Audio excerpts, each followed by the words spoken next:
So welcome to Scaler Academy. और आज हम करने जा रहे हैं सीक्वेंस एंड प्रोग्रेशंस। और पहले ये क्लास 10th में ही था ये टॉपिक, लेकिन अब ये क्लास 9th में भी इंट्रोड्यूस हो चुका है। और ऐसा नहीं है कि सिर्फ इसमें सीक्वेंस एंड प्रोग्रेशन में एग्जैक्टली जैसा 10th में था वैसे ही 9th में भी है। 9th में कुछ नई चीज़ें और भी ऐड हुई हैं, यानी कि जैसे कुछ हमारे होते हैं अरिथमेटिक प्रोग्रेशन, ठीक है। उसके अलावा ज्योमेट्रिक प्रोग्रेशन जो कि 10th में भी नहीं था, अब ये 9th में ऐड हो चुका है। तो हम पढ़ेंगे सीक्वेंस एंड प्रोग्रेशंस में हमारा सीक्वेंस क्या होता है, प्रोग्रेशन क्या होता है। उसके बाद हम देखेंगे कि अरिथमेटिक प्रोग्रेशन क्या होता है और ज्योमेट्रिक प्रोग्रेशन क्या होता है, इसको ग्राफ पे भी कैसे प्लॉट किया जाता है, ये सारी चीज़ें हम देखेंगे। और जो न्यू एनसीईआरटी है जिसका नाम गणित मंजरी है, उसमें जो भी टॉपिक्स होंगे ये स्कूल के हिसाब से वो सारा हम यहाँ पे कवर करेंगे, ठीक है। तो सबसे पहले स्टार्ट करते हैं हमारे डेफिनेशन से। तो जो हमारे पास है क्या है, सीक्वेंस, ठीक है। सीक्वेंस और प्रोग्रेशन ये क्या होता है, दोनों में क्या डिफरेंस है, एक बार इसको समझते हैं, ठीक है। तो सबसे पहले समझते हैं सीक्वेंस क्या होता है, ठीक है। सीक्वेंस देखो क्या होता है, ये एक तरह का लिस्ट होता है, ठीक है। एक तरह का लिस्ट होता है, यूजुअली नंबर्स का लिस्ट होता है, ठीक है। ऐसे तो किसी का भी लिस्ट हो सकता है, अल्फ़ाबेट्स का भी लिस्ट हो सकता है, बट यूजुअली यहाँ पे हम जो बात कर रहे हैं तो नंबर का लिस्ट होता है। और ये कैसा लिस्ट होता है, ये ऐसा लिस्ट होता है जिसके हर एक मेंबर को, हर एक एलिमेंट को हम टर्म बोलते हैं, ठीक है। जैसे फर्स्ट टर्म होगा, सेकेंड टर्म होगा, थर्ड टर्म होगा। जैसे मैं फॉर एग्जाम्पल ले लेता हूँ इस तरीके से 2, 4, 6, 8, 10, इस तरह से ये और आगे तक अगर बढ़ता जाएगा तो ये देख सकते हो आप, इसमें ये क्या है, एक तरह का लिस्ट है, ठीक है। एक तरह का लिस्ट है जिसमें हर एक जो एलिमेंट है या नंबर है, इसको हम क्या बोलेंगे, टर्म बोलेंगे। इसको क्या बोलेंगे, टर्म, ठीक है। साथ ही साथ इसमें क्या होना चाहिए, एक टाइप का पैटर्न दिखना चाहिए, ठीक है। पैटर्न दिखना चाहिए, एक पैटर्न दिखेगा तब हम क्या बोलेंगे कि ये जो हमारे पास लिस्ट है इसको हम कहेंगे कि ये एक सीक्वेंस है, ठीक है। तो चलो इसके डेफिनेशन को लिखते हैं सीक्वेंस के।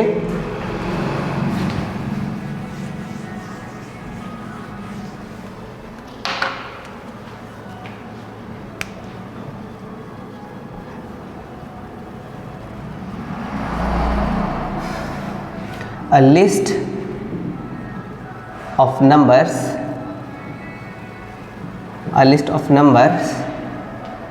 with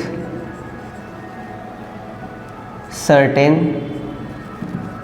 pattern, ठीक है, certain patterns, या लिख सकते हो following certain patterns, ठीक है, with certain patterns in which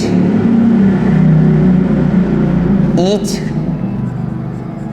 item लिख सकते हो, या each ऑब्जेक्ट लिख सकते हो, या फिर each नंबर लिख सकते हो, ठीक है, इज कॉल्ड अ टर्म, ठीक है, अ टर्म, ठीक है।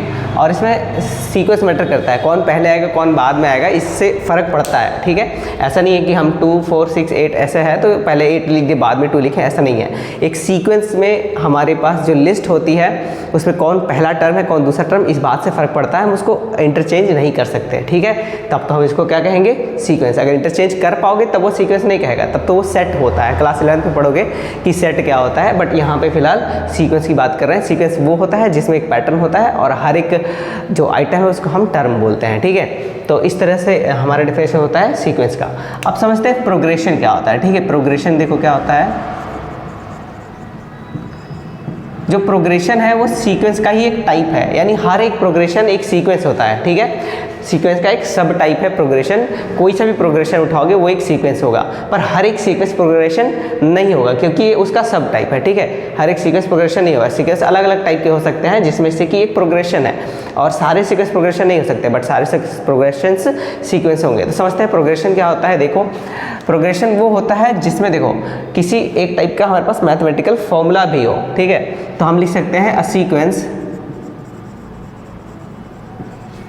in which लिखो, a sequence in which each term can be represented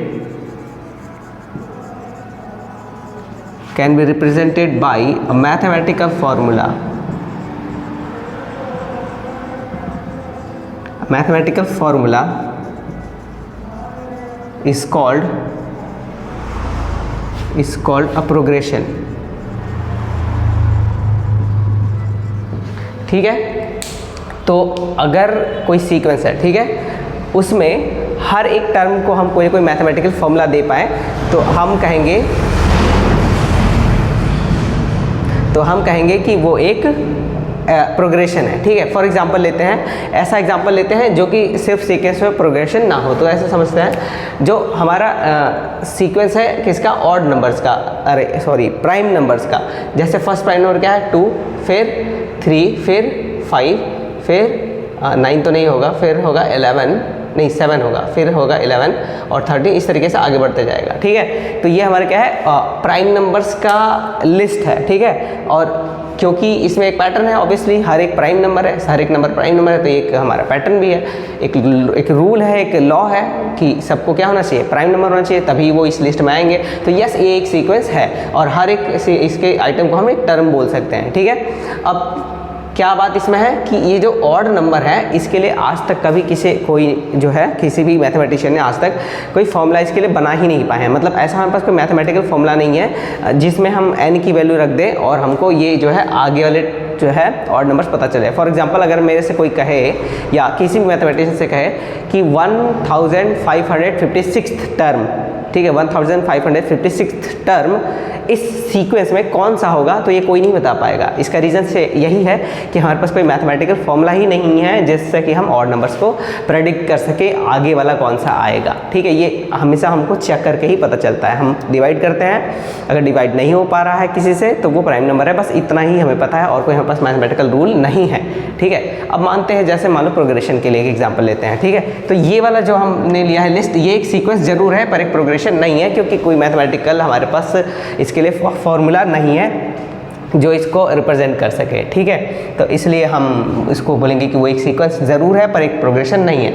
चलो एग्जांपल लेते हैं एक प्रोग्रेशन का। तो जैसे मेरे पास ये हो 1 और 2, फिर 4, 9 और 16 और 25 और इस तरीके से ध्यान से देखोगे तो ये क्या है, ये सबका क्या है, स्क्वायर है। ये 1 का स्क्वायर है, ये 2 का स्क्वायर है, ये क्या है, आई एम सॉरी कुछ गड़बड़ हो गया है, इसको 1 लो बस यहाँ पे ऐसे 1,4, हाँ। तो ये 1 का स्क्वायर हो जाएगा, ठीक है, 1 का स्क्वायर और 2 का स्क्वायर और 3 का स्क्वायर और 4 का स्क्वायर और 5 का स्क्वायर, इस तरीके से ये आगे जाएगा, ठीक है। तो देखो ध्यान दोगे तो इसमें एक पैटर्न है, क्या, ये जो है नेचुरल नंबर्स का स्क्वायर का लिस्ट है, ठीक है, नेचुरल नंबर्स के स्क्वायर्स का लिस्ट है। और इसका आसानी से हम एक मैथमेटिकल फॉर्मूला बना सकते हैं, क्या, इसको हम बोल सकते हैं इसका हर एक टर्म an, मान लो an कोई एक टर्म है तो इसका हर एक टर्म जो है उसको हम n स्क्वायर से रिप्रेजेंट करवा सकते हैं, उसके हर एक टर्म को n स्क्वायर से रिप्रेजेंट करवा सकते हैं। फर्स्ट टर्म में n की वैल्यू 1 होगी तो यहाँ पे 1 रखो तो फर्स्ट टर्म आ जाएगा। सेकंड टर्म n की वैल्यू 2 होगी, यहाँ 2 रखो, हमारे पास 4 आ जाएगा। थर्ड टर्म में n की वैल्यू 3 होगी, यहाँ पे 3 रखो, 3 का स्क्वायर, n की जगह 3 रखो, 3 का स्क्वायर, यहाँ पे 9 आ जाएगा। फोर्थ टर्म n की वैल्यू 4 होगी, यहाँ 4 रखो, 4 का स्क्वायर 16 आ जाएगा। इस तरीके से ये आगे आता जाएगा। यानी कि इस जो सीक्वेंस है इसको हम इस तरीके से लिख सकते हैं एक मैथमेटिकल फॉर्म में या मैथमेटिकल फॉर्मूला के तरीके से। तो इसलिए हम इसको क्या बोल सकते हैं कि एक प्रोग्रेशन है। अगर ये फॉर्मूला अवेलेबल नहीं है तो वो सिर्फ एक सीक्वेंस है। अब ध्यान से समझो, ये सीक्वेंस भी है, ऐसा नहीं है कि ये सीक्वेंस नहीं है, सीक्वेंस भी है बट ये स्पेसिफिकली एक प्रोग्रेशन भी है, ठीक है।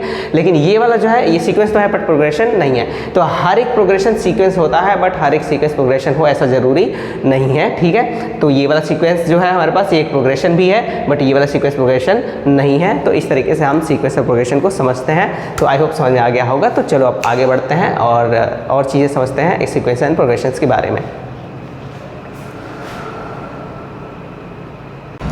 तो चलो देखते हैं कुछ सीक्वेंसेस के एग्जांपल्स, ठीक है। तो अगर हम नेक्स्ट टर्म को प्रेडिक्ट कर पा रहे हैं तो समझ जाओ कि वो सीक्वेंस है, अगर नहीं प्रेडिक्ट कर पा रहे हैं तो वो सीक्वेंस नहीं है। तो चलो देखते हैं। जैसे हमारे पास एक नंबर है ये 1, ठीक है, 5, 9, 13, ठीक है। तो चलो बताओ क्या अगला बता सकते हो।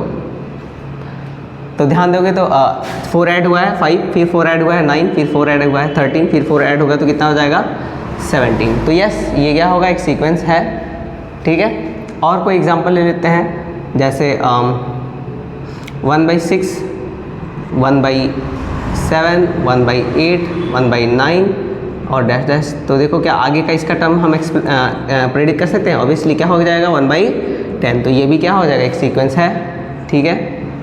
और दूसरा देखते हैं, ठीक है, 2 4 8 16 32। और आगे का मतलब प्रेडिक्ट कर पाओगे, बिल्कुल। देखो 2 2 2 जा 4 4 2 जा 8 8 2 जा 16 16 2 जा 32 32 2 जा 64। इसमें क्या हो रहा है, हर एक टर्म में 2 से मल्टीप्लाई करने पे हमारा जो है पिछला टर्म आ जा रहा है। तो ये भी क्या है, एक हमारा ये भी एक सीक्वेंस है, ठीक है। आगे बढ़ते हैं,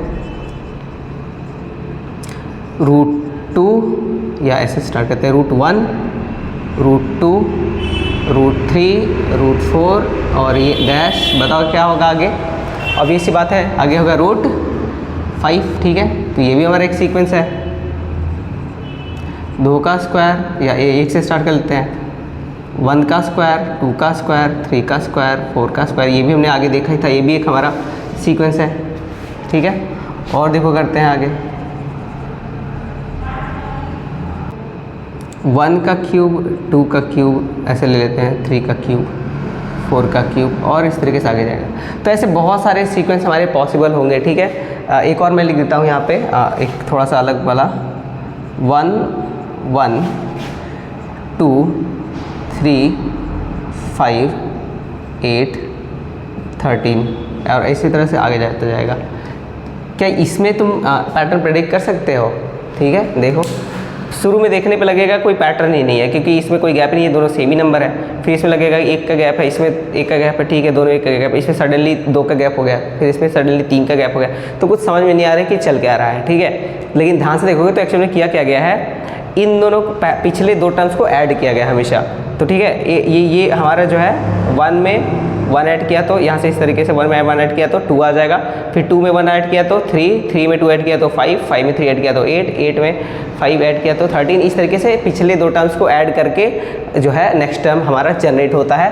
तो ये भी एक टाइप का हमारा सीक्वेंस हो गया, पैटर्न है इसमें, ठीक है। और इसका मैथमेटिकल फॉर्मूला भी लिखा जा सकता है, बट ये थोड़ा अलग टाइप का है कंपेयर्ड टू दीज वंस, तो इसलिए ये भी हमारे एक टाइप का सीक्वेंस है, ठीक है। तो अब चलो समझते हैं एक इम्पॉर्टेंट चीज़ इसमें जो होती है सीक्वेंस में, इसको हम क्या बोलते हैं, ठीक है। तो इन फॉर्मूले को, इन सारे सीक्वेंसेस को हम मैथमेटिकल फॉर्मूला से जब रिप्रेजेंट करवाते हैं, ठीक है, तो उसको हम क्या बोलते हैं, explicit rule for sequences, CQUNC, ठीक है, एक्सप्लिसिट रूल फॉर सीक्वेंसेस। तो जो सीक्वेंस है उसके लिए हम एक्सप्लिसिट रूल, मतलब बेसिकली क्या करने जा रहे हैं, फॉर्मूला निकालने जा रहे हैं, ठीक है, फॉर्मूला फॉर nth टर्म, ठीक है। nth टर्म के लिए जो हम फॉर्मूला निकालते हैं इसी को हम क्या बोलते हैं, एक्सप्लिसिट रूल फॉर सीक्वेंसेस, ठीक है। तुम्हारे बुक में जो गणित मंजरी है उसमें ऐसा ही लिखा हुआ है, explicit rule for sequences, but basically हमको इसमें करना क्या होता है, फॉर्मूला निकालना होता है nth टर्म के लिए। यानी कि मुझे कोई ऐसा मैथमेटिकल फॉर्मूला दो जिसमें मैं n की वैल्यू रखूँ कि कौन सा टर्म मुझे चाहिए, तीसरा चौथा पाँचवा, 5वें में 5 रखूँ मैं n की जगह पे, और मेरा 5th टर्म क्या है वो कैलकुलेट होकर के आ जाए। तो ये जब हम nth टर्म को निकालते हैं, ठीक है, तो उसी फॉर्मूला को, जो nth टर्म का फॉर्मूला होता है, इसी को हम बोलते हैं explicit formula for nth term, या फिर एक्सप्लिसिट फॉर्मूला सिर्फ बोलते हैं, ठीक है। तो चलो इन सभी के लिए हम बारी बारी से ये फॉर्मूला निकालते हैं और देखते हैं कि ये कैसे होता है, ठीक है। तो इस वाले को अभी हम थोड़ा बाद में करेंगे, ठीक है, क्योंकि इसका फॉर्मूला निकालना रिलेटिवली थोड़ा सा टाइम लगेगा। ये वाला और बाकी आगे के हम करते हैं, देखो, ठीक है। तो सबसे पहला है हमारा ये है 1/6, ठीक है, 1/7 और 1/8 और इस तरीके से आगे तक जाता जाएगा।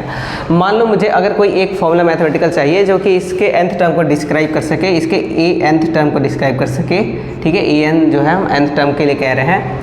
तो इसके लिए हमको क्या करना होगा, तो ध्यान से अगर देखोगे तो फर्स्ट टर्म जो है, ठीक है, n जब 1 है तब ये क्या है 6। तो यहाँ पे अगर n की वैल्यू मुझे ऐसी रखनी चाहिए कि n की वैल्यू अगर मैं 1 रखूँ तो ये 6 आ जाए, तो मुझे यहाँ पे क्या लिखना चाहिए, ऐड कर देना चाहिए 5।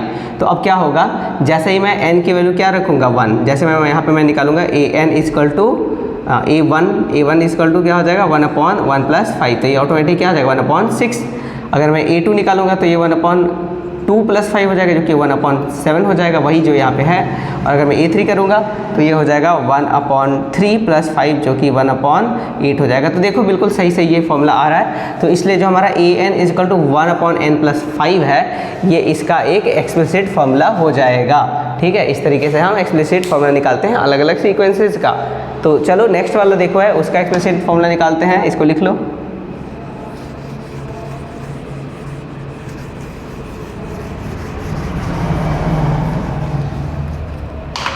देखो इसको देख के क्या लग रहा है, ये पहले है 2, फिर है 4, फिर है 8, 16, 32 और 64 इस टाइप से है। ठीक है, तो अब ध्यान से देखो, जैसे 2 है हमारे पास, ठीक है, तो अगर मैं ये अगर मैं इसका an निकालना चाहता हूँ तो ध्यान से देखो, अगर मैं a1 जैसे हमारा है, a1 = क्या है, ये है 2। ठीक है, तो अगर इसको मैं देखो, इसको ऐसे लिख सकता हूँ 2 × 1। ठीक है, a2 हमारे क्या है, ये है 4, इसको लिख सकता हूँ 2 × 2। और a3 क्या है, ये है हमारा 8, इसको लिख सकता हूँ 2 × तो यहाँ 8 के बाद यहाँ पे 2 है, तो 2 × यहाँ पे 2 × 2 इस तरीके से आ जाएगा। A4 को निकालने जाएंगे तो ये हमारा क्या है 16 है, ये क्या आ जाएगा 2 × 2 × 2 × 2 इस तरीके से आ जाएगा। तो यहाँ पे हमको एक पैटर्न दिखा रहा है कि यहाँ पे क्या है, ये बेसिकली जब n होगा तो ये 2⁻1 इस तरीके से होना चाहिए। ये क्या हो जाएगा 2⁻2, ये क्या हो जाएगा 2⁻3 और ये हो जाएगा 2⁻4।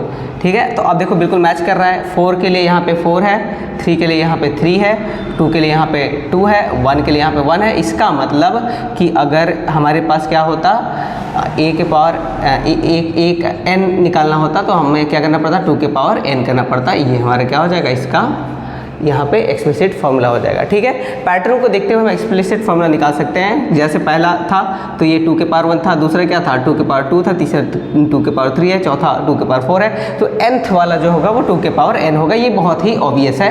इस तरीके से हमारा ये इसका जो है एक्सप्लिसिट फॉर्मूला आ जाएगा। ठीक है, तो अब आगे करते हैं दूसरा वाला, ये वाला रूट वाला। ठीक है, इसको लिख लो।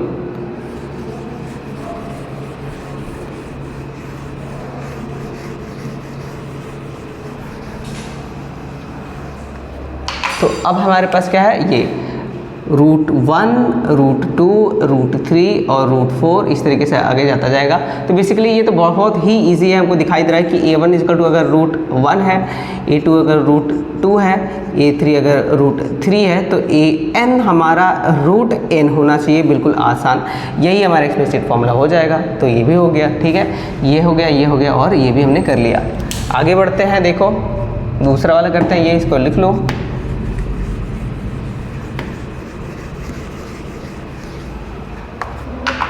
तो ये वाला हम देखें तो a1 के लिए क्या है, ये 1 का स्क्वायर है।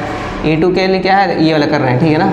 a2 के लिए क्या है, 2 का स्क्वायर है। a3 के लिए क्या है, 3 का स्क्वायर है। a4 के लिए किसका है, 4 का स्क्वायर है। तो an के लिए किसका स्क्वायर होगा, ऑब्वियसली n का स्क्वायर होना चाहिए, n का स्क्वायर होना चाहिए। तो ये हमारा क्या हो जाएगा, एक्सप्लिसिट फॉर्मूला हो जाएगा। इस वाले ऊपर वाला है, एक्सप्लिसिट फॉर्मूला हो जाएगा इस वाले सीक्वेंस के लिए। तो इस तरीके से हम एक्सप्लिसिट फॉर्मूला पैटर्न को देखते हुए निकाल सकते हैं किसी भी सीक्वेंस का। ठीक है, पैटर्न को अगर देखेंगे तो हमारे में मैथमेटिकल रिलेशन दिखाई देगा और उसके हिसाब से हम ये एक्सप्लिसिट फॉर्मूला बना सकते हैं। ठीक है, चलो आगे बढ़ते हैं। इसको लिख लो।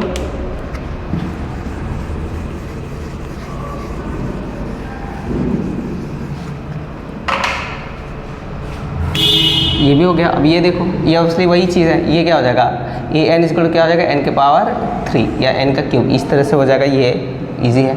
ठीक है, अब इसको करने से पहले हम क्या कर लेते हैं, ये ऊपर वाला कर लेते हैं। ठीक है, तो चलो देखो,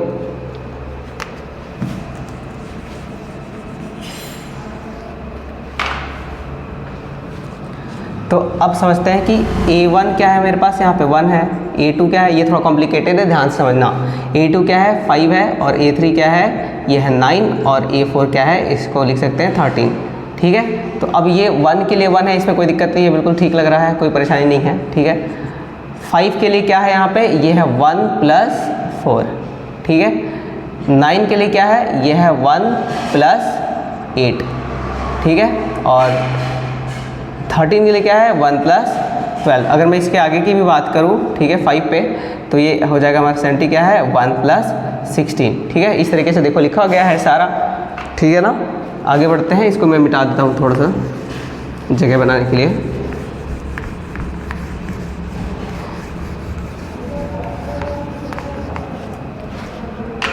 ठीक है, ध्यान दो। अब तो अब देखो अभी यहाँ पे मेरा कोई ऐसा मुझे मिला नहीं है जिससे मैं n क्या होगा इसको मैं डिसाइड कर पाऊँ, ठीक है। तो इसको थोड़ा सा और तरीके से करते हैं। ये वाला देखो, ये मुझे दिखाई दे रहा है क्या है 1 प्लस ये है 4, ठीक है। ये क्या है 1 प्लस 2 इंटू 4, ये क्या है 1 प्लस 3 इंटू 4, और ये क्या है 1 प्लस 4 इंटू 4 इंटू 4, ठीक है। अब ध्यान से देखो, अब थोड़ा थोड़ा पैटर्न दिखना शुरू हो गया है। क्या कि देखो जो सेकंड टर्म है उसके लिए यहाँ पे ये क्या हो गया है, एक तरह से 1 इंटू 4 हुआ है। ये 1 इंटू 4 है किसके लिए, सेकंड के लिए। यहाँ पे 2 होगा तो यहाँ पे 1 है, यहाँ पे 3 है तो यहाँ पे 2 है, और यहाँ पे 4 है तो यहाँ पे 3 है, यहाँ 5 है तो यहाँ पे 4 है, यानी कि इससे एक यहाँ पे कम होगा, ठीक है। तो इससे हमेशा यहाँ पे एक कम होगा। तो ध्यान से देखना, 2 है तो यहाँ पे 1 है, 3 है तो यहाँ पे 2 है, 4 है तो यहाँ पे 3 है, 5 है यहाँ पे 4 है। यानी कि अगर n रहा, अगर यहाँ पे n रहा तो इस फॉर्मूले इस पैटर्न में 1 प्लस इससे एक कम, 5 से एक कम 4, 2 4 से एक कम 3, तो n से एक कम कौन है 1 माइनस n माइनस 1। आया बात समझ में। 5 से एक कम 4 है, और 4 से एक जो कम है वो है 3, इसीलिए n से एक कम क्या होगा n माइनस 1, और बाकी इसमें तो देखो बाकी सब में क्या है 4 ही है। तो ये इस तरीके से हमारा ये 4 इस तरह से आ जाएगा। इसको जब सॉल्व करोगे तो ये क्या आ जाएगा, ये आ जाएगा 1 प्लस 4n माइनस 4, और सॉल्व करने पे क्या आ जाएगा, ये आ जाएगा 4n माइनस 3। इस तरीके से हमारा एक फॉर्मूला आ जाएगा किसका, ये nth टर्म का फॉर्मूला आ जाएगा, an is equal to 4n minus 3। ये एक्सप्लिसिट फॉर्मूला है किसके लिए, इस वाले सीक्वेंस के लिए, ठीक है। उस वाले सीक्वेंस के लिए ऐसे एक्सप्लिसिट फॉर्मूला ये आ रहा है। चेक करना बड़ा आसान है कि सही है या नहीं। a1 रख के देखो, यहाँ पे 4 इंटू 1 माइनस 3 कितना आ जाएगा, तो 4 में से 3 गया मेरा, a1 आ जाएगा बिल्कुल सही। a2 देखो 4 इंटू 2 माइनस 3 चेक करो, 8 में से 3 गया तो 5 बिल्कुल आ रहा है, ठीक है। a3 देख लो क्या हो जाएगा, 4 इंटू 3 माइनस 3 देखो 12 में से 3 गया 9 बिल्कुल सही। a4 क्या आ जाएगा 4 इंटू 4 माइनस 3, ये 16 में से 3 गया, ये आ जाएगा मेरा क्या 16 में से 3 गया तो 13। इस तरीके से हमारा देखो आता जा रहा है, बिल्कुल सही आ रहा है, पैटर्न प्रॉपर मैच कर रहा है। इसलिए ये वाला जो मैथमेटिकल फॉर्मूला या एक्सप्लिसिट फॉर्मूला आया है हमारा इस सीक्वेंस के लिए वो सही है, ठीक है। तो इस तरीके से हम एक्सप्लिसिट फॉर्मूला निकालते हैं अलग अलग सीक्वेंसेस के लिए। अब तुम्हारे दिमाग में सवाल आ रहा होगा कि सर ये लास्ट वाला तो रह गया, आपने इसको तो बताया नहीं कि इसका एक्सप्लिसिट फॉर्मूला कैसे आएगा। तो ध्यान से समझो, एक्सप्लिसिट फॉर्मूला हम उन्हीं का निकाल सकते हैं जो सीक्वेंसेस एक्सप्लिसिट रूल को फॉलो करें, ठीक है। एक्सप्लिसिट रूल को फॉलो करें तो सीक्वेंसेस ये ज़रूरी नहीं है कि हमेशा एक्सप्लिसिट रूल को फॉलो करें, ठीक है। ये तुम्हारा एक और रूल है जिसको वो फॉलो करते हैं, जिसको हम बोलते हैं रिकर्सिव रूल, ठीक है। तो हो सकता है कि वो रिकर्सिव रूल भी फॉलो कर रहे हों, या फिर ऐसा भी हो सकता है कि वो एक्सप्लिसिट रूल फॉलो कर रहे हैं। अगर वो एक्सप्लिसिट रूल फॉलो कर रहे होंगे तो हम उसका एक्सप्लिसिट फॉर्मूला निकालेंगे, और अगर वो रिकर्सिव रूल फॉलो कर रहे होंगे तब हम उनका रिकर्सिव फॉर्मूला निकालेंगे। तो चलो बात करते हैं रिकर्सिव फॉर्मूला या फिर रिकर्सिव रूल किसको बोलते हैं और ये कैसा होता है। तो चलो इसको मिटा देते हैं, आगे बढ़ते हैं। तो आओ चलते हैं, चलो समझते हैं कि रिकर्सिव रूल जो है, रिकर्सिव रूल फॉर सीक्वेंसेस क्या होता है। तो देखो तुमने ध्यान दिया होगा कि जो एक्सप्लिसिट रूल वाले थे उसमें हर एक टर्म अपने पिछले टर्म से इंडिपेंडेंट था। यानी कि मुझे कोई भी एक टर्म चाहिए तो उसके लिए मुझे बाकी टर्म से मतलब नहीं है, मुझे बस उसका लोकेशन पता होना चाहिए कि वो कहाँ पे है। जैसे अगर वो 5th पे है तो मुझे बस ये पता होना चाहिए कि 5th पे है, तो मुझे बस 5 पता होना चाहिए, और मैं 5n का जो वैल्यू है 5 वो n में रख करके मैं वो टर्म निकाल सकता हूँ, ठीक है। जैसे मैं अभी हमने किया था ना, ये an इक्वल टू था n स्क्वायर। अब जैसे मुझे मान लो 5th टर्म चाहिए तो मुझे इससे फ़र्क नहीं पड़ता है कि उसके पहले क्या था या उसके बाद क्या था, उससे मुझे कोई फ़र्क नहीं पड़ता। मुझे बस ये पता होना चाहिए कि 5th टर्म चाहिए, तो चुपचाप n की जगह पे 5 रख दो और ये हमारा जो है 5th टर्म आ जाएगा, बात खत्म, ठीक है। और मुझे उससे कोई मतलब नहीं है, ठीक है। इधर उधर जो कौन टर्म है उससे मतलब नहीं है। तो इसको हम बोलते हैं एक्सप्लिसिट फॉर्मूला या एक्सप्लिसिट रूल। इसमें क्या है कि हमको दूसरे टर्म से कोई मतलब लेना देना नहीं है, तो ये हमारा एक्सप्लिसिट रूल को फॉलो करता है अगर ऐसा है तो। लेकिन अगर कोई भी टर्म अपने पिछले टर्म्स पे डिपेंड कर जाए या आगे वाले टर्म पे डिपेंड कर जाए, किसी भी टर्म पे अगर डिपेंड कर जाए, तो ये फिर हमारा जो है एक्सप्लिसिट रूल को फॉलो नहीं कर रहा है। इसको हम कहेंगे कि ये रिकर्सिव रूल को फॉलो कर रहा है, ठीक है। तो देखो कैसे ऐसा होगा कि पिछले टर्म पे वो डिपेंड करेगा। जैसे यहाँ पे देखो सिर्फ मुझे ये पता होना चाहिए कि 5th टर्म निकालना है, या 7th टर्म के लिए सिर्फ 7 यहाँ पर रखना है, 8th टर्म के लिए सिर्फ 8 रखना है। मुझे ये फ़र्क नहीं पड़ता कि 7th टर्म या आगे के इधर उधर के टर्म्स क्या हैं। लेकिन अगर हमारा कुछ इस टाइप का सीक्वेंस हो, ठीक है, जैसे कुछ इस टाइप का सीक्वेंस हो कि मेरे पास क्या लिखा हो, मान लो मेरे पास लिखा है 1, ठीक है। अब इसमें क्या है कि ये 1 है और फिर इसके बाद क्या है मेरे पास 2 है, ठीक है। तो ये दोनों टर्म को ऐड करके तीसरा अगला टर्म आया, तो इन दोनों को अगर मैंने ऐड कर दिया तो अगला टर्म क्या आ जाएगा 3।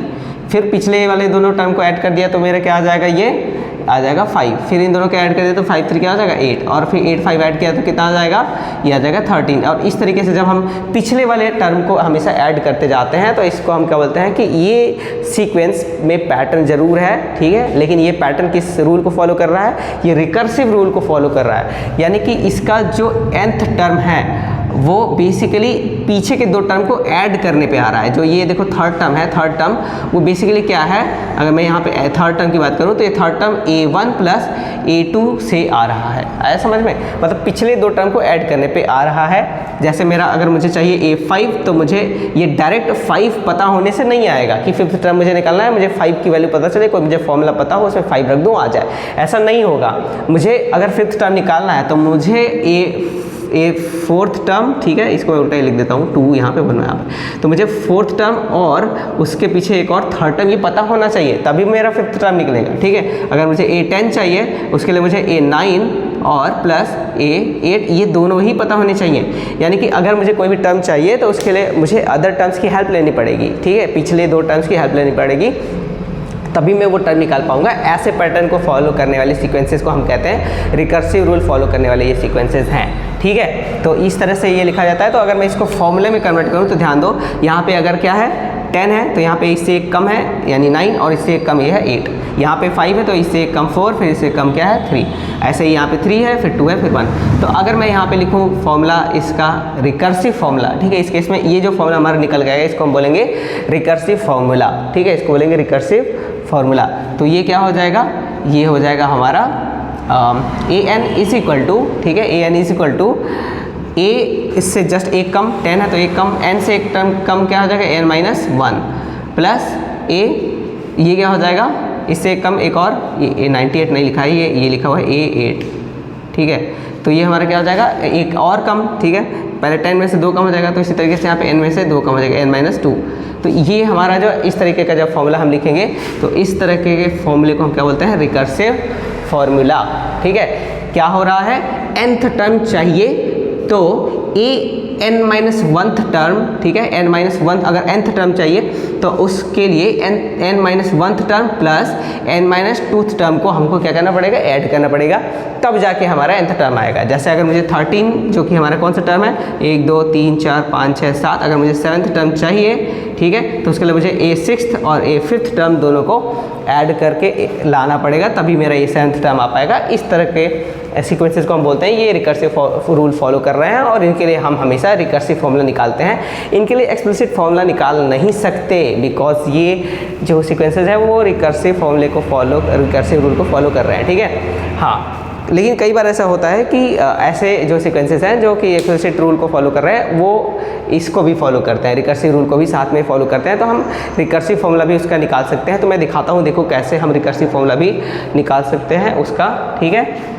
तो चलो एक और सीक्वेंस जो हमारे पास पहले से ही था उसी का हम इस बार क्या करते हैं रिकर्सिव फॉर्मूला निकालते हैं, इसका रिकर्सिव फॉर्मूला निकालते हैं। कैसे निकलेगा रिकर्सिव फॉर्मूला, तो देखो जैसे मेरे पास ये था स्टार्ट था 5 से, नहीं 1 था 5 फिर 9 13 और 17, इस तरीके से हमारा एक जो है टर्म आया था पिछली बार, जिसका हमने एक्सप्लिसिट फॉर्मूला क्या निकाला था, ये एक्सप्लिसिट फॉर्मूला आया था an is equal to 4n minus 3। Copy में लिखा होगा तो देख लेना, ठीक है। ये इसका क्या है, सॉरी रिकर्सिव नहीं, एक्सप्लिसिट फॉर्मूला है। क्या है ये, एक्सप्लिसिट फॉर्मूला, ये इसका एक्सप्लिसिट फॉर्मूला है। अब इसी का हम निकालने जा रहे हैं रिकर्सिव फॉर्मूला, रिकर्सिव फॉर्मूला, ठीक है। रिकर्सिव फॉर्मूला निकालेंगे, देखो कैसे निकलेगा रिकर्सिव फॉर्मूला, ठीक है।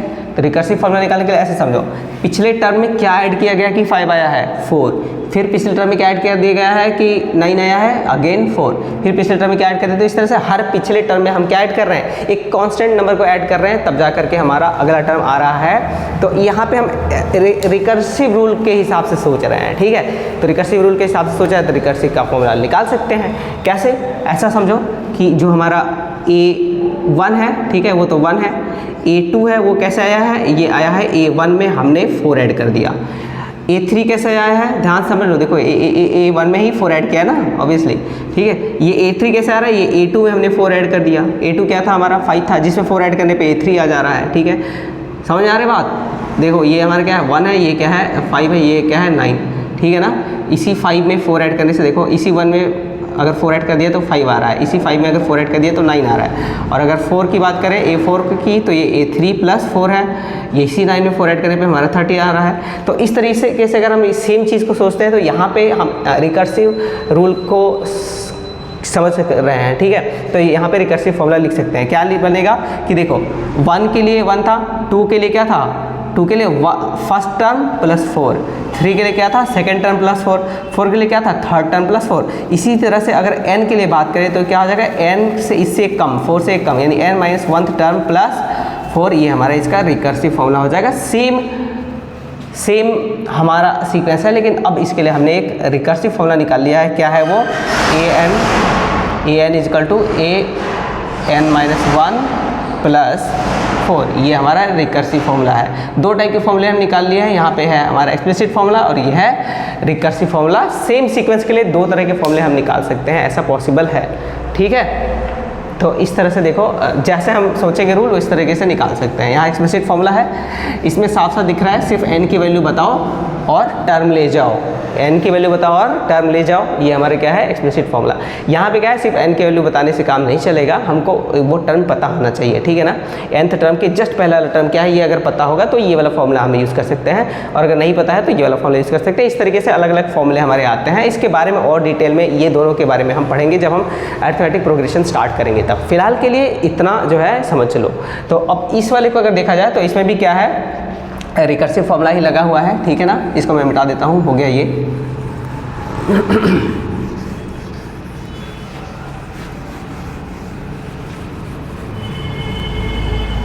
अब इस रिकर्सिव फॉर्मूले के लिए हमको डिस्क्राइब करना पड़ेगा कि फर्स्ट और सेकंड टर्म क्या है। हमको ये डिस्क्राइब करना पड़ेगा कि A1 क्या है 1 है, A2 क्या है ये भी 1 है। अब इसके बाद हम यहाँ पे बोल सकते हैं कि जो A3 होगा ये क्या हो जाएगा A2 प्लस A1, A4 क्या हो जाएगा ये होगा A3 प्लस A2, और इसी तरीके से AN क्या हो जाएगा ये हो जाएगा AN माइनस 1 और प्लस AN माइनस 2, या इस तरह से, हाँ ठीक है ये लिख सकते हैं। लेकिन इसके साथ में ये बताना ज़रूरी है, ठीक है, ये बताना ज़रूरी है कि A1 A2 क्या है, अदरवाइज़ हमको पता ही नहीं चलेगा ना कि यहाँ पे फर्स्ट कहाँ से स्टार्ट हो रहा है, ठीक है। जैसे मैं एक नया सीक्वेंस बनाता हूँ, यहाँ पे मैं लिख देता हूँ A1 हमारा जो क्या है वो है 5 और A2 क्या है ये है, मान लो क्या ले कुछ भी ले सकते हैं, हमारी मर्जी पे है। मैं इसको 7 मान लेता हूँ, ठीक है। इसको और छोटा कर लेते हैं, 3 मान लेते हैं, इसको 5 मान लेते हैं, ठीक है।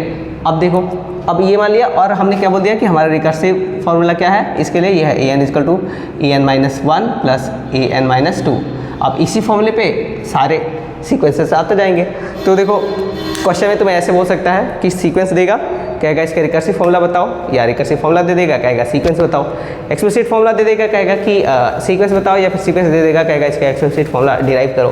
तो ये सारे कन्वर्जन हमको सीखने चाहिए, ठीक है। तो अब देखो, जैसे मान लो यहाँ पे एक्सप्लिसिट फॉर्मूला रिकर्सिव फॉर्मूला दिया है और इससे हमको एक्चुअल सीक्वेंस निकालना। तो फर्स्ट टर्म तो पता है 3 हो जाएगा, सेकंड टर्म क्या हो जाएगा 5, उसके बाद वाला टर्म देखो पिछले दोनों को ऐड करके आना चाहिए, 5 3 हमारा क्या आ जाएगा 8 आ जाएगा। फिर उसके बाद 8 और 5 जोड़ करके कितना आ जाएगा, ये आ जाएगा 13, और इस तरीके से हमारा ये फिर से ये आगे बढ़ता जाएगा, ठीक है।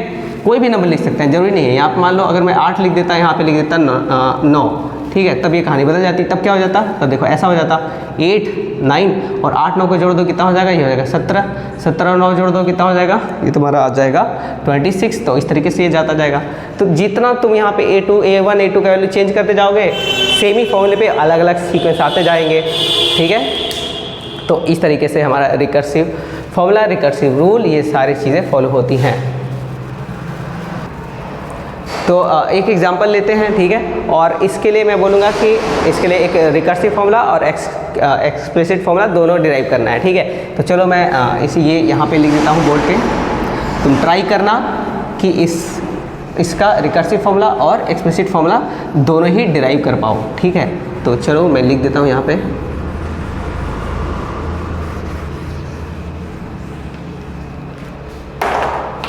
तो चलो अब हम ये करते हैं यहाँ पे एक और क्वेश्चन, ठीक है। और इसका एक्सप्लिसिट और रिकर्सिव दोनों फॉर्मूला आप लोग डिराइव करना, ठीक है। ये हमारा क्वेश्चन यहाँ पे आता है। सीक्वेंस कुछ देखो ऐसा है, क्या 2 है, ठीक है। फिर इसके बाद क्या है 6 है, फिर 18 है, फिर 54 और इस तरीके से आगे बढ़ता जा रहा है। इसके लिए तुम्हें डिराइव करना है क्या, एक एक्सप्लिसिट फॉर्मूला और एक रिकर्सिव फॉर्मूला, ठीक है। तो चलो सबसे पहले एक्सप्लिसिट फॉर्मूला पे बात करते हैं, ठीक है। एक्सप्लिसिट फॉर्मूला तुम ट्राई करना, उसके बाद ये वीडियो पॉज करके ट्राई करना, फिर प्ले करके देखना कि कैसे हम ये कर रहे हैं, ठीक है। तो ध्यान से अगर देखता हूँ मैं, A1 क्या है 2 है, A2 क्या है ये हमारा 6 है, A3 क्या है ये है 18 और A4 हमारा है इसी तरह से 54। ध्यान से देखेंगे तो ये बेसिकली क्या है ये तो 2 है बस, ठीक है। A2 क्या है 2 × 3 है, ये क्या है 2 × 3 × 3 ऐसे लिख सकते हैं, ठीक है। फिर ये क्या है 2 × 3 × 3 × 3 इस तरीके से है। तो अब देखो पैटर्न दिखना शुरू हो गया है। ये बेसिकली क्या है ये 2 × 3 के पावर 1 या ऐसे 2 ही है, ये बस 2 ही मान लो इसको। ये क्या है 2 × 3 के पावर 1, ठीक है। और फिर क्या है 2 × 3 के पावर 2 और 2 × 3 के पावर 3 इस तरीके से देखो पैटर्न हमारा क्रिएट हो रहा है, ठीक है। तो इसका मतलब nth क्या होगा ऐसे समझते हैं। देखो 4 के लिए यहाँ पे 3 का पावर क्या है 3 है, एक कम है, इसका पावर क्या है इस n की वैल्यू से एक कम है। यहाँ पे 3 है तो यहाँ पे 2 है, ठीक है। यहाँ पे 2 है तो यहाँ पे क्या है 1 है, और यहाँ पे 1 है तो यहाँ पे क्या है यहाँ पे 0 होगा। बेसिकली देखा जाए तो 3 के पावर 0 होगा। इससे हमेशा ऊपर क्या रहेगा एक कम रहेगा, हमेशा क्या रहेगा एक कम रहेगा। तो an के लिए हम समझते हैं कि 2 तो रहेगा ही रहेगा, क्योंकि ये 2 सब में देखो सब में है, ठीक है। तो 2 तो रहेगा ही, इंटू 3 का पावर क्या होना चाहिए, यहाँ 4 है तो यहाँ एक कम है, ठीक है। तो यानी अगर यहाँ n होगा तो यहाँ क्या होना चाहिए n - 1 होना चाहिए। तो बेसिकली ये हमारा एक्सप्लिसिट फॉर्मूला इसका क्या आ जाएगा, ठीक है। ये क्या आ जाएगा an = 2 × 3 के पावर n - 1, ठीक है। यही हमारा हो जाएगा। बेसिकली ये सेम ही है, मैं उधर क्यों लिख रहा हूँ, ठीक है। तो ये आ जाएगा। तो ये हमारा एक्सप्लिसिट फॉर्मूला क्या आ चुका है, an = 2 × 3 के पावर n - 1। ये हमारा इसका एक्सप्लिसिट फॉर्मूला आ चुका है। जब डाउट हो तो वैल्यू रख के चेक कर सकते हो। यहाँ पे 1 रखो तो ये 0 हो जाएगा, तो ऑब्वियसली ये 2 आ जाएगा। 2 रखो तो ऑब्वियसली 6 आ जाएगा। 3 रखो तो ये 18 आएगा, और सही इस तरह से आता जाएगा। यानी यही हमारा एक्सप्लिसिट फॉर्मूला है इस वाले क्वेश्चन के लिए, ठीक है। तो देख लो इस तरीके से एक्सप्लिसिट फॉर्मूला हम डिराइव कर सकते हैं। लाओ इसके लिए अब हम रिकर्सिव फॉर्मूला का जुगाड़ करते हैं, रिकर्सिव फॉर्मूला डिराइव करते हैं, ठीक है। तो चलो फिर करते हैं इसको, हम इसको इससे वो मिटा देते हैं यहाँ से, और यहीं से आगे हम बढ़ेंगे।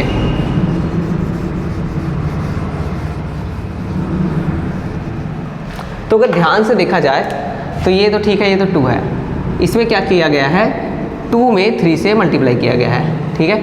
इसमें क्या है 6 में 3 से मल्टीप्लाई किया गया, और इसमें क्या किया गया है इसमें 18 में 3 से मल्टीप्लाई किया गया है, ठीक है। इस तरीके से ध्यान से चेक करो, 6 × 18 और 18 × 54, ठीक है। तो इस तरीके से आ रहा है। तो अगर ध्यान से देखा जाए तो देखो ये 2 क्या है, ये 2 क्या है बेसिकली ये A1 है, ठीक है। यहाँ पे ये 2 है ये A1 है, और यहाँ पे 6 क्या है A2 है, यहाँ पे 18 क्या है A3 है, ठीक है।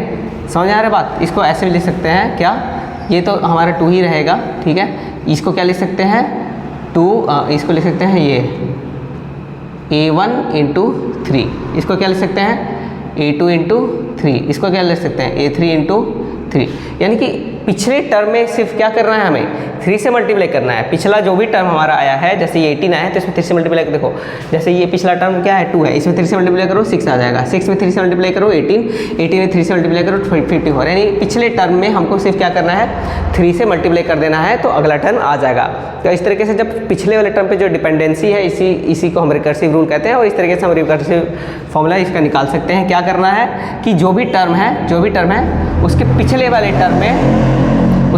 टर्म में बस 3 से मल्टीप्लाई कर देना है। तो अगर जैसे 4 है तो A3 में हम 3 से मल्टीप्लाई कर दिया, 3 है तो उसमें a2 में 3 से मल्टीप्लाई कर दिया। तो इसी तरह अगर an होगा हमारे पास तो इससे पिछले वाला टर्म जो कि an-1 होगा उसमें हम 3 से बस मल्टीप्लाई कर देंगे तो हमारा ये आ जाएगा। इसको थोड़ा सुधार के अगर हम लिखना चाहें तो लिख सकते हैं an is equal to 3 times of an-1। ये हमारा क्या हो जाएगा, रिकर्सिव फॉर्मूला हो जाएगा सेम चीज़ के लिए। तो यहाँ पे देखो रिकर्सिव फॉर्मूला इसका लिख देते हैं, रिकर्सिव फॉर्मूला ये क्या होगा, ये हो जाएगा an is equal to 3an-1 का, बस ये इस तरीके से ये हमारा रिकर्सिव फॉर्मूला आएगा सेम पैटर्न के लिए, सेम सीक्वेंस के लिए रिकर्सिव फॉर्मूला, सेम सीक्वेंस के लिए एक्सप्लिसिट फॉर्मूला। तो इस तरीके से देखो हम अलग अलग फॉर्मूले इसको डिराइव करते हैं, ठीक है। तो ये आज का बिल्कुल बेसिक चीज़ था, ठीक है, क्या होता है सीक्वेंस प्रोग्रेशन, क्या होता है, ठीक है, एक्सप्लिसिट रूल क्या होता है या फिर रिकर्सिव रूल क्या होता है, ये हमने समझा है। बिल्कुल बेसिक चीज़ें समझी है सीक्वेंस एंड सीरीज़ में या सीक्वेंस एंड प्रोग्रेशन में। और अब आगे बढ़ेंगे तो हम अरिथमेटिक प्रोग्रेशन, ज्योमेट्रिक प्रोग्रेशन, ये सारी चीज़ें देखेंगे जो आगे सिलेबस में है। तो आज के लिए हमारा ये वीडियो में इतना ही रहेगा, तो अब मिलते हैं नेक्स्ट वीडियो में। तो आज के लिए इतना ही।